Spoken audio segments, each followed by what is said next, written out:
you trying to do for real? For real. Cosmic psychedelic funk is what I came to do. Yep. Hi. I'm soul by funky. Hey. Soul by funky. Hi. I'm soul by cosmic soul. Hey everybody, this is Alan T. Black, and you are now tuning in to the Authors Authority Lounge, the official TV show for authors. I'm going to be hosting this morning. Nicole Lewis and Takara will not be able to be here, so they asked me to go ahead, take over the show, and do the best that I can. I'm not as good as they are, but I said, okay, let me see what I can do. So we want to thank you once again for tuning in. This is the last show for the year 2025. I can't speak for anybody else, but it's hard to imagine it went so fast. But hey, we are blessed that you've been tuning in to see each episode. And so again, we want to thank you. Takar, Nicole, and I are very happy that you've been tuning in. And we've got good things planned for 2026 as well. But to close out the year, we want to welcome an author here. She is magnificent. We're looking forward to having some time with her, Miss Jessica McLaurin. Jessica, welcome to the Authors Authority Lounge. And let's start out by sharing a little bit of information about you, and then we'll get into the authorship side of who you are. Yeah, and thanks again, Alan, for having me on the show. Just really excited to be here and stuff.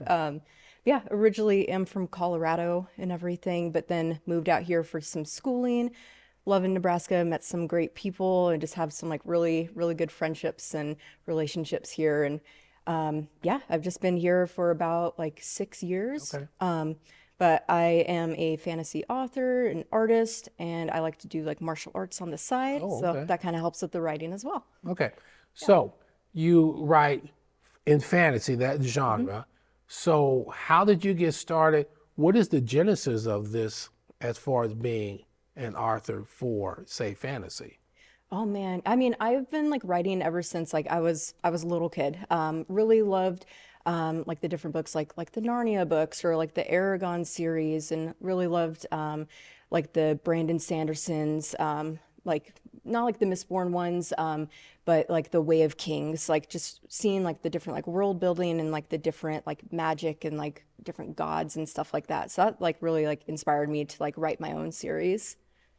So when you started reading those, at what age? Maybe 6, 7, or what would you say? Yeah, probably around that age, like in Okay. elementary school and stuff. And yeah, and also like loved reading like Homer's like Odyssey and Iliad. Just Okay. yeah, so the throwback to the classics and everything. But it just really inspired just with how people are building like the different worlds and like showing like that character development, even if it's like a metaphor for like life challenges and everything. I was like, oh, that's a perfect way for me to share like my own story and stuff. So when you were reading those stories, let's just say in elementary school, what was the moment where you said, hey, I want to do this as well? What was that like? Oh, I mean, it was like really exciting, like especially like with the Aragon series, just with them like having like dragons. I'm like, oh, well, I can create like my own dragon That's and everything. great. Yeah. And then yeah, and I've always loved like the medieval stories with like the knights and going on like those like adventures and like facing like the big yeah, like either the big creatures or the big armies. I was like, okay, you know what? I can write that too. So I don't know. It was really exciting though. So you were at that age, let's just say 7, 8, somewhere in there. Was there something you wrote for the very first time to kind of get that launched, or what was that period like? Oh man, yeah, I don't remember like that story, but I did write one way back in the day. It was about like kind of like a fire and ice between like two different like dragon kingdoms and everything like that. So just I didn't really like get like super far with it. Like you know, like as a kid, you're just kind of like drawing like with like your crayon or like color pencil and stuff like that, and just writing like any characters that you really can. So that's kind of like where like I kind of started with like the story, but then once like I got into like high school and stuff, that's where like you got to see like the different like movies with like the fantasy characters as well. So that's where I started like developing like more specific characters for the current book that I wrote and stuff. So you not only write, but did you as well, are you as well doing the illustrations yourself?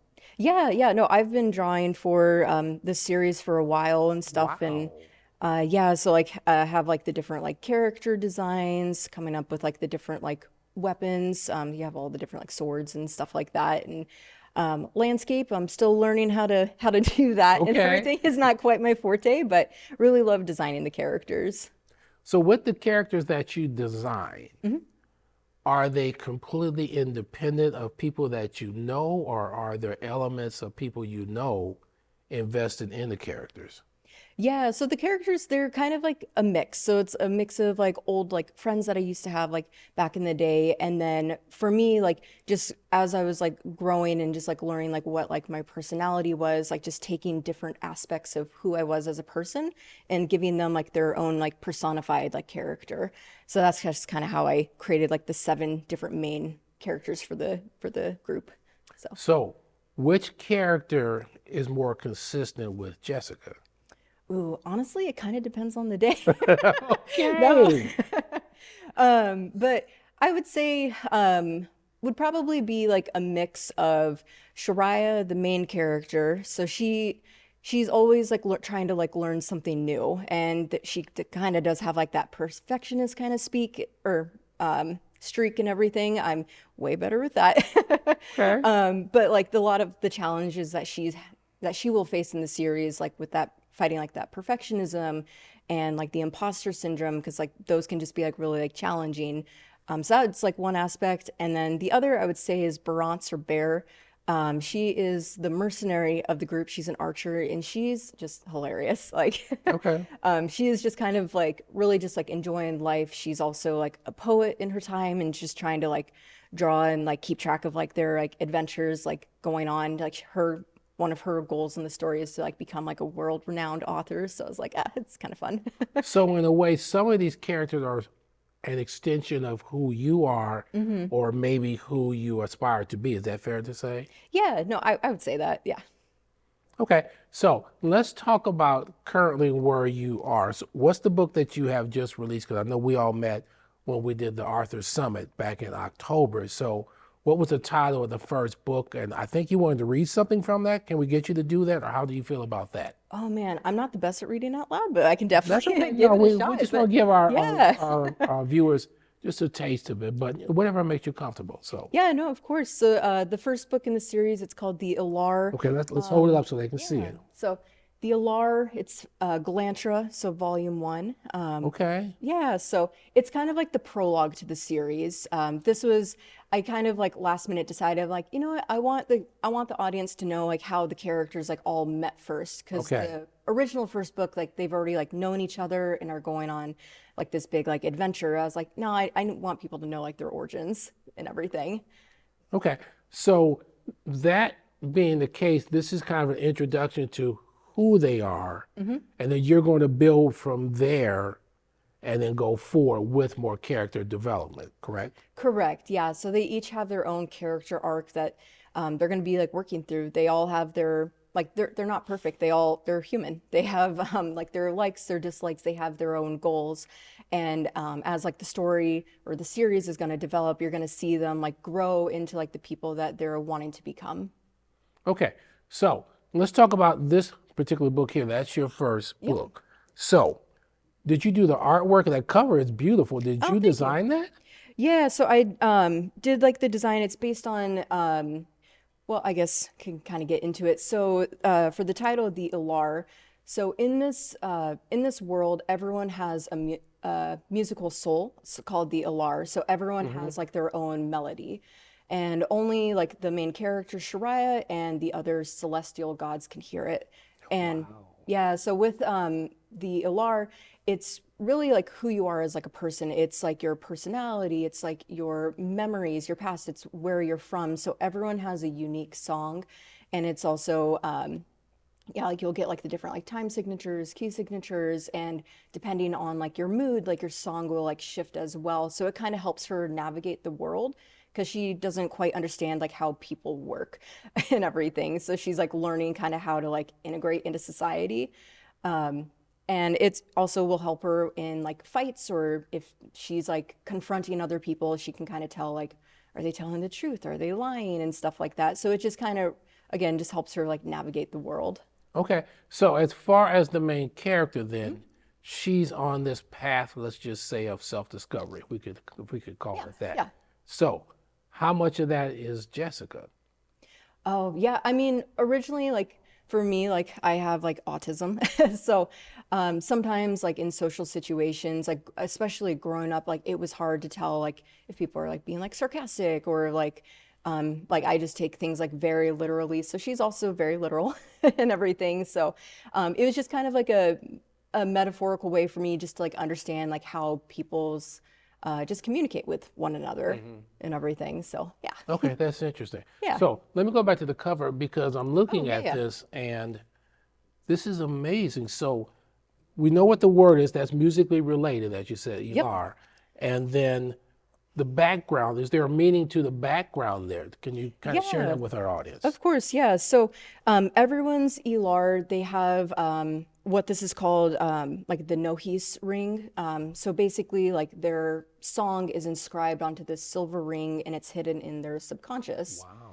And then when like the main character, like later on, like when she's actually able to see the rings, this is what they would be personified as. Like you'd see all like these beautiful colors. So on the cover, this is actually the queen of her like the city that she lives in. This is Ariat Ronas. She is a celestial that came down to live in the world Lamina.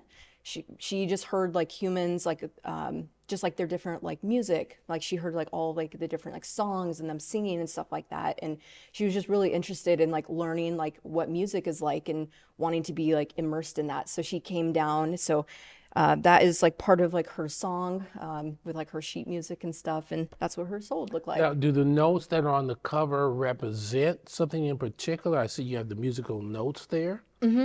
Yeah, so again, this notes are just what like her main melody Okay. is gonna be and stuff, and I guess like another thing as well, like as Shariah is like developing like how she hears people or people's songs or ELARs, like she can actually hear like how like it moves around like their body and stuff like that. So depending on how like the song was designed, it'll be like wrapped around like different parts of the body. So it just kind of gives like that extra uniqueness to the characters. So does Shirai have a particular song or a vibe that she falls back on that kind of undergirds her, or what would you say? Yeah, so interesting you say that. So in this world, other people, they can't hear their songs, but even if you can hear the lars of others, you can't hear your own song. And Really? and that's just kind of something that's going to be developing over time. And so like, will she get to hear her song or not? And will she be able to change different aspects of herself or let's see. And with like the songs as well, just trying to think of all, man, there's just so many things that happen with it. No, and please share, Yeah, because no. it's just fascinating Yeah. because music has a capacity to make people evolve, it can make them change.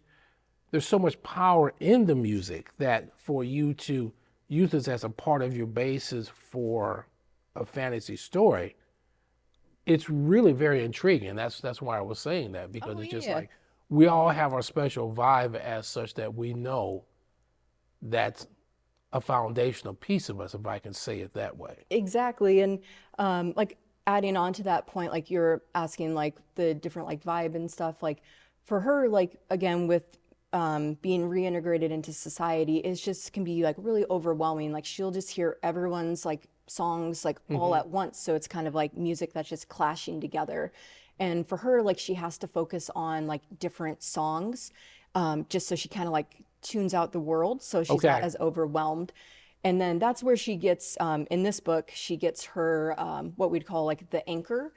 So one of like the other characters, Talira, she becomes so like her anchor in the world. So like for her song, it sounds like a very like melodic, like kind of like a melancholic cello song and Okay. everything. So that's how she can kind of like hear Talira off into the distance, can just like really like focus on the song and then just not get overwhelmed with the world.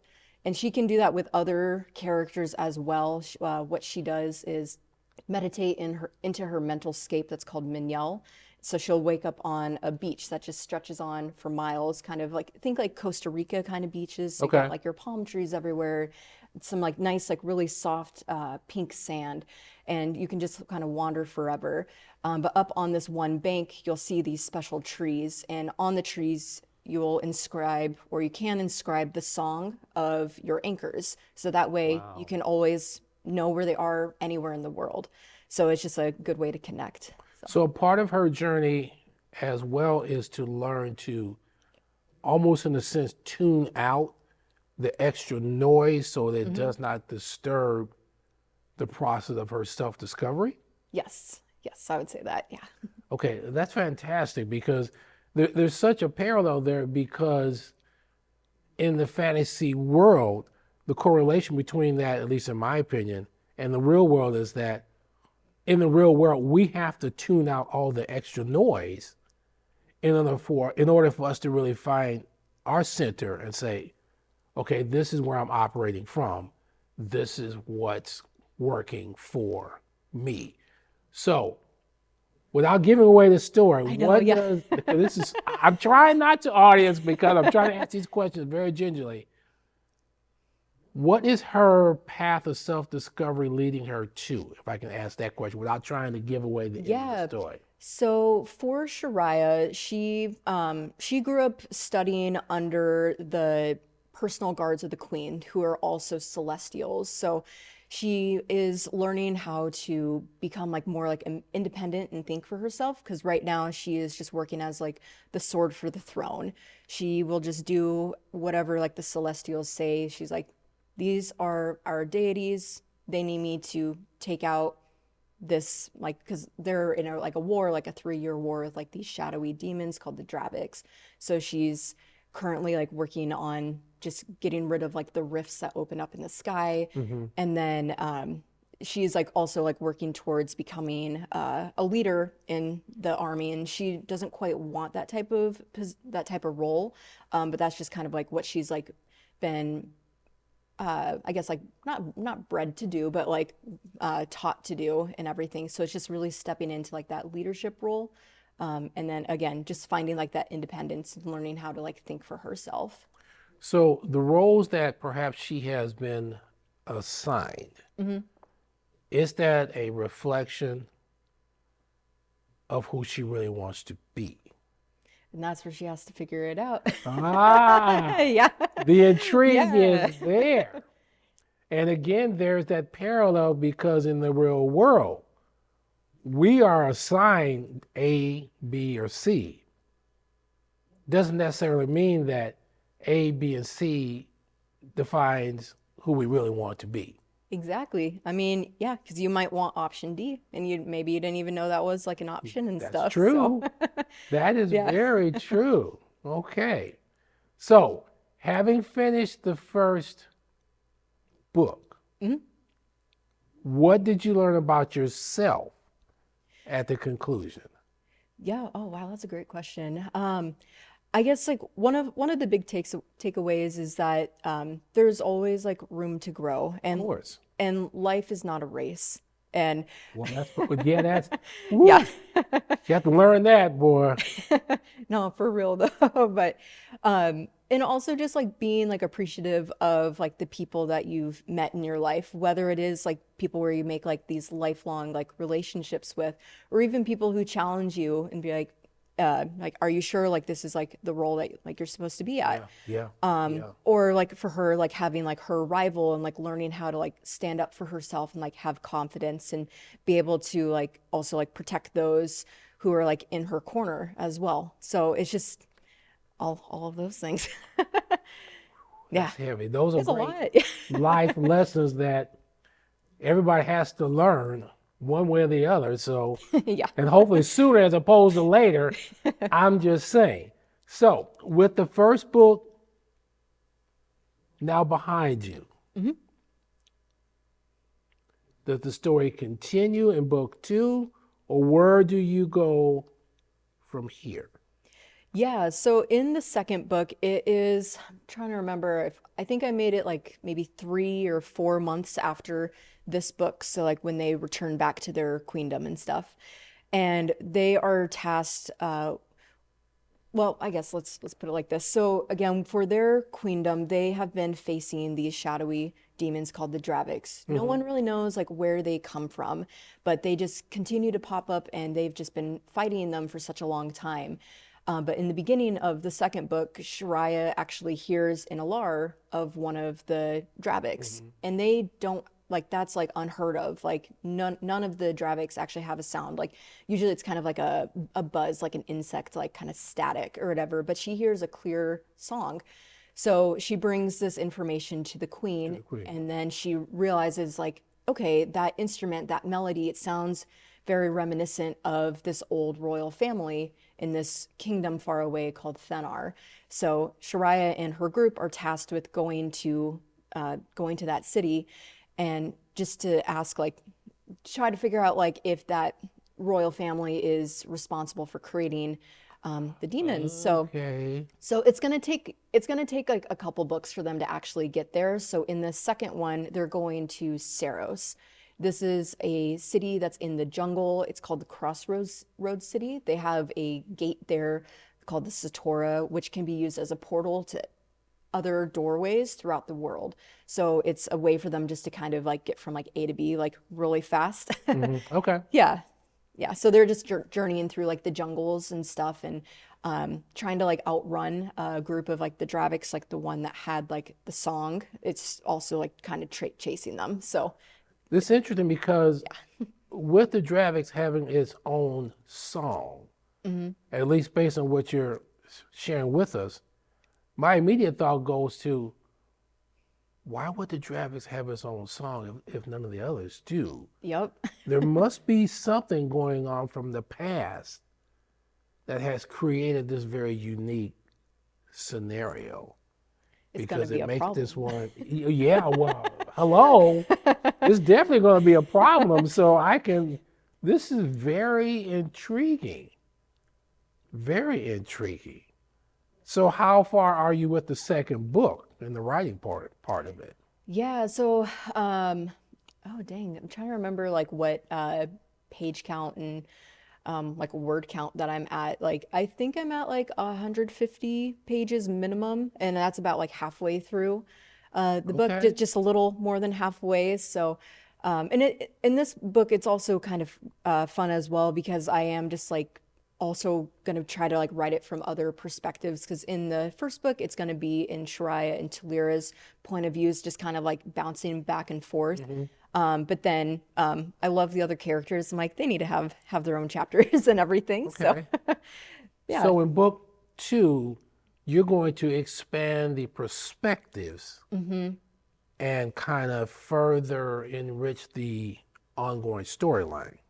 Yeah, because again, like each character, they have their own arc that they're trying to get through. They Right. have their own past. They have their own future, and they're always like working towards becoming the person that they're supposed to be. So it's also just like a fun like writing challenge, being able to have the different perspectives. Like for Shariah's, like she has like a lot more of like that internal monologue where she's just kind of like questioning, like, oh, like maybe I should do this, maybe I should do that. It's just a lot of like that overthinking. And then like for Talira, hers is more, I feel like it's more like poetry, like when I try to like write for hers. It's hers comes from more of like a sadder kind of background, but she's working through that. And then yeah, I just for this next book just finished writing like a couple chapters like in Bear's perspective, and she's super energetic. So it's like really fun just kind of writing like stream of consciousness for her. So Okay. trying to just do the different styles, it's a challenge, but it's really fun.